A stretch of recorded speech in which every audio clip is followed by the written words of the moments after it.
Now, Roger Laguna, the attorney for one of the teenagers, Colin Walsh, whom you just saw there in that report, is with us tonight, and also the attorney for the Ramirez family, Gladys Limon. She's the founder of the Mexican-American Legal Defense and Educational Fund.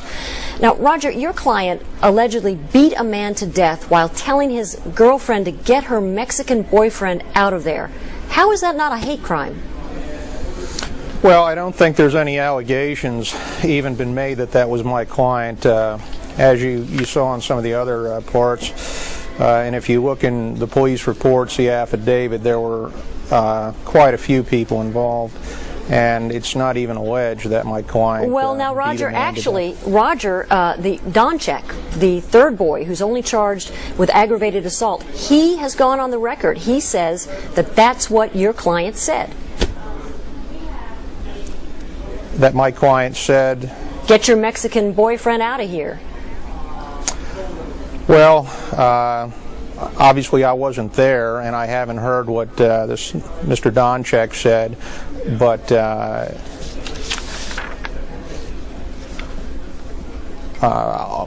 okay, all I can respond to is what you're telling me. Let me ask you something else, Roger.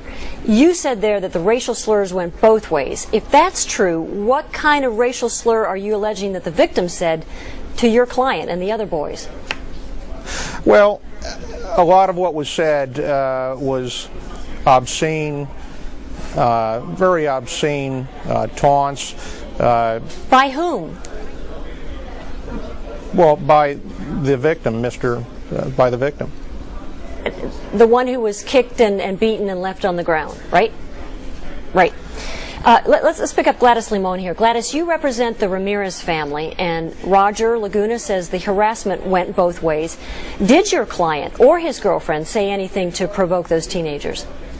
Hello, and yes, I'll answer your question. First, I want to clarify a couple of things that were said. I believe you said I was a founder of MALDEF. I'm a staff attorney with MALDEF. Our organization has been around for 40 years, long before I was born. And also, there have been 4 teenagers who have been charged with, in this crime, the death of Mr. Ramirez after he was brutally beaten by these youths while they yelled racial insults at him. Well, Gladys, Roger says, look, it was just some drunken teenagers. There was no premeditation. There was no intent. Some drunk kids got into a fight. If that's all it was, why would you really pursue this as a hate crime? It could have been just that, right?